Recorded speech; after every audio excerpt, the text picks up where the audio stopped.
तो the Shetty file को subscribe जरूर कीजिए। मैं हूं आपका दोस्त नितिन।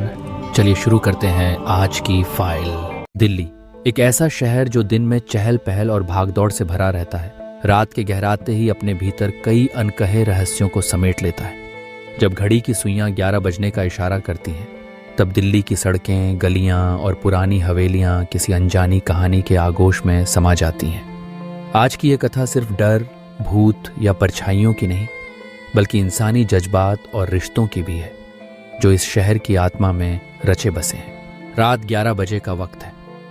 कनॉट प्लेस की रौनक अब बुझने लगी है।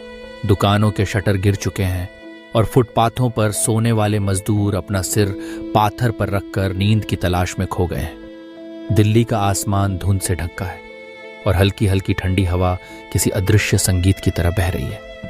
लेकिन आज की रात दिल्ली के एक पुराने मोहल्ले में एक ऐसी घटना घटने वाली है जो न सिर्फ रूह कंपा देगी, बल्कि इंसानियत की गहराइयों को भी छुएगी। राजेश एक 28 वर्षीय युवा जो पेशे से पत्रकार है, देर तक काम करने के बाद अपने घर लौट रहा था। उसकी बाइक पुरानी दिल्ली की तंग गलियों से गुजर रही थी। रास्ता सुनसान था। हर मोड़ पर पीली स्ट्रीट लाइट्स की मध्यम रोशनी ही उसका साथी थी। अचानक उसकी नजर एक बूढ़ी औरत पर पड़ी जो सड़क के किनारे एक टूटी फूटी बेंच पर बैठी थी। उसके बाल सफेद, चेहरा झुर्रियों से भरा और आंखों में एक अजीब सी चमक थी। राजेश को हैरानी हुई कि इस वक्त जब पूरे मोहल्ले में सन्नाटा पसरा है, कोई इतनी रात को बाहर क्यों बैठा है। राजेश ने बाइक रोक दी। उसके मन में डर भी था, लेकिन जिज्ञासा और इंसानियत ने उसे मजबूर कर दिया कि वह उस औरत के पास जाए। माँ, आप यहाँ इस वक्त अकेली क्यों बैठी हैं? राजेश ने सहमते हुए पूछा। बूढ़ी औरत ने उसकी तरफ देखा। उसकी आंखों में कोई रहस्य छुपा था। उसने धीमे स्वर में कहा, बेटा, तुमने कभी सोचा है कि इस शहर की रातें कितनी अकेली होती हैं? हर कोई अपने अपने घरों में बंद हो जाता है, लेकिन कुछ लोग ऐसे भी हैं जिनका कोई घर नहीं होता, या फिर जिनकी उम्मीदें इस शहर की गलियों में खो जाती हैं। राजेश को उसकी बातों में एक अजीब सी उदासी महसूस हुई, लेकिन इससे पहले कि वह और कुछ पूछता, अचानक आसपास की लाइटें झपकने लगीं। हवा का झोंका तेज हो गया और दूर से किसी के कराहने की आवाज आई। राजेश ने चौंक कर देखा तो महसूस किया कि बेंच के पास की दीवार पर एक पुरानी तस्वीर टंगी थी, जिसमें एक परिवार था, माँ, पिता और एक छोटी बच्ची। तस्वीर धुंधली हो चुकी थी, पर चेहरे साफ दिख रहे थे। बूढ़ी औरत ने रुंधे गले से कहा, ये मेरी बेटी थी राधिका। बहुत साल पहले इसी जगह से गायब हो गई थी। आज भी उसकी तलाश में हर रात 11 बजे यहां बैठती हूं। राजेश की रूह कांप उठी। क्या यह कोई आत्मा है, या फिर यह केवल मां का दर्द है जो सालों बाद भी कम नहीं हुआ? तभी ठंडी हवा के साथ एक परछाई सी आई और बेंच के पास रुक गई। राजेश को लगा जैसे कोई छोटी बच्ची वहां खड़ी हो। उसकी आंखों में डर और मासूमियत दोनों थे। बूढ़ी औरत ने अपनी बाहें फैलाईं और वह परछाई उसकी गोद में समा गई। एक क्षण के लिए पूरी गली में गुलाबी सा उजाला फैल गया। हवा थम सी गई और एक मीठी सी सुगंध हर जगह फैल गई। राजेश अवाक रह गया। उसकी आंखों के सामने जो हुआ वह विज्ञान से परे था। लेकिन तभी बूढ़ी औरत ने मुस्कुराकर कहा, हर दर्द का इलाज वक्त नहीं, प्यार और उम्मीद होती है। मेरी बेटी आज भी मेरे पास है, बस तुम जैसे लोग उसे देख नहीं पाते। इतना कहकर वह औरत और उसकी बेटी दोनों जैसे हवा में घुल गईं और वहां फिर से सन्नाटा छा गया। राजेश धीरे धीरे अपनी बाइक स्टार्ट करता है, लेकिन उसके मन में कई सवाल उमड़ते घुमड़ते हैं। क्या यह सब उसकी कल्पना थी, या दिल्ली की रातों में सचमुच ऐसी कहानियां छुपी हैं जिन्हें केवल महसूस किया जा सकता है? वह घर लौटता है, लेकिन उस रात उसे नींद नहीं आती। उसकी आंखों के सामने बार बार वह बूढ़ी माँ और उसकी बेटी का चेहरा घूम जाता है। वह सोचता है कि शायद हर बड़े शहर की तरह दिल्ली भी अपने भीतर असंख्य कहानियां छुपाए हुए हैं, कुछ डरावनी, कुछ दर्द भरी और कुछ ऐसी जो इंसानियत के महत्व को उजागर करती हैं। अगले दिन राजेश तय करता है कि वह इस रहस्य की तह तक जाएगा।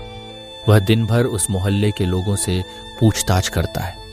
किसी को भी उस बूढ़ी औरत या उसकी बेटी के बारे में कुछ नहीं पता। कोई कहता है कि सालों पहले उस इलाके में एक हादसा हुआ था जिसमें एक बच्ची गायब हो गई थी, लेकिन उसकी माँ का क्या हुआ ये किसी को याद नहीं।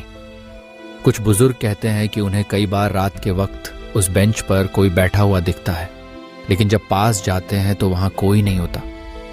कुछ लोग डर के मारे उस रास्ते से रात 11 बजे गुजरते ही नहीं। राजेश को लगता है कि शायद इस कहानी में कोई आध्यात्मिक या भावनात्मक सच छुपा है।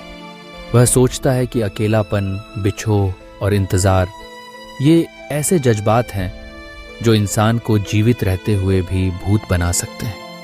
शायद वह बूढ़ी औरत कोई आत्मा नहीं, बल्कि एक माँ की उम्मीद, उसका प्रेम और इंतजार थी, जो हर रात 11 बजे उस जगह पर प्रकट हो जाता है जहां उसकी बेटी आखिरी बार दिखी थी। समय गुजरता है, लेकिन राजेश की जिज्ञासा कम नहीं होती। वह कई बार उसी जगह ठीक रात 11 बजे जाता है। कभी कभी उसे वहां हल्की सी खुशबू महसूस होती है, कभी कभी एक ठंडी लहर उसके शरीर से गुजर जाती है, लेकिन वह बूढ़ी औरत अब दोबारा नहीं दिखती। हाँ, उस बेंच पर बैठकर राजेश को समझ आता है कि शहर के हर कोने, हर गली, हर सड़क पर ऐसी न जाने कितनी कहानियां बिखरी पड़ी हैं जो इंसानियत, प्रेम और दर्द के धागों से बुनी गई हैं। धीरे धीरे राजेश इस अनुभव को अपने लेखन के माध्यम से दुनिया के सामने लाता है।